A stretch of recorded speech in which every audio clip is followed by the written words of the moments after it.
नमस्कार NS YouTube में आपका बहुत स्वागत है। मैं हूं आपके साथ अरानी देबी। ट्रंप के टैरिफ के जवाब में भारतीय डाक विभाग 25 अगस्त से अमेरिका के लिए सभी तरह के डाक सामानों की बुकिंग सस्पेंड करने जा रही है।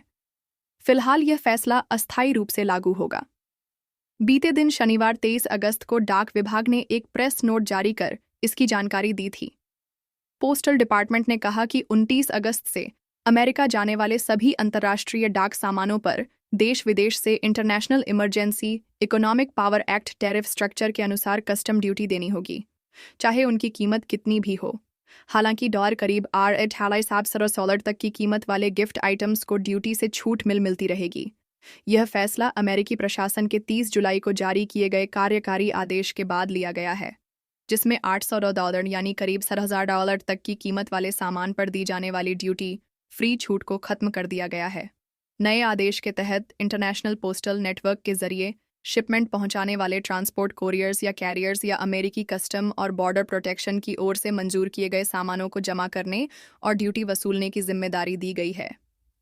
डिपार्टमेंट ने कहा कि जिन ग्राहकों ने पहले से बुक किए हैं, सामान को भेजा है, वह अब डिलीवरी नहीं हो सकते। इसलिए कस्टमर डाक शुल्क की वापसी के लिए आवेदन कर सकते हैं। वह सभी स्टेक होल्डर्स के साथ मिलकर स्थिति पर नजर रख रहा है और जल्द से जल्द सेवाएं सामान्य करने की हर संभव कोशिश कर रहा है।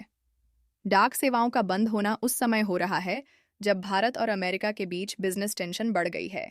हाल ही में अमेरिकी राष्ट्रपति डोनाल्ड ट्रंप ने भारत पर 25% एक्स्ट्रा टैरिफ लगाया, तो वहीं रूस से तेल खरीदने की वजह से 25% एक्स्ट्रा टैरिफ लगाकर अब यह 50% हो गया। इससे भारत पर टोटल अमेरिकी टैरिफ 50% है। अमेरिका के राष्ट्रपति डोनाल्ड ट्रंप ने भारत पर 25% बेसिक और 25% एक्स्ट्रा यानी कि कुल 50% टैरिफ लगाया। ट्रंप के इस टैरिफ वॉर की वजह से न सिर्फ भारत अमेरिका के संबंधों में दरार पड़ी है, बल्कि मौका मिल गया है। भारत की चीन से नज़दीकियां बढ़ गई हैं। ट्रंप की धमकियों के कारण भारत और चीन के संबंधों में सुधार हुआ है और दोनों देश एक दूसरे के साथ पार्टनरशिप के लिए भी तैयार हैं। भारत और चीन की यह पार्टनरशिप अमेरिका के लिए सिरदर्द बन सकती है। एशिया में चीन के दबदबे को कम करने के लिए अमेरिका को भारत की सख्त ज़रूरत है।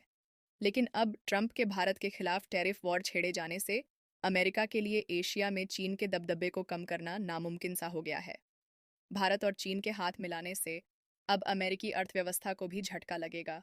लेकिन दूसरी तरफ ब्रिक्स देश भी टैरिफ के मामले में ट्रंप के खिलाफ हो गए हैं।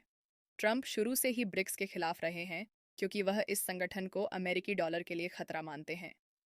ट्रंप के टैरिफ वॉर के खिलाफ ब्रिक्स देश एकजुट हो गए हैं और अब यह सभी देश एक दूसरे के साथ ट्रेड के लिए डॉलर की जगह अपनी खुद की करेंसी का इस्तेमाल करने पर जोर दे सकते हैं।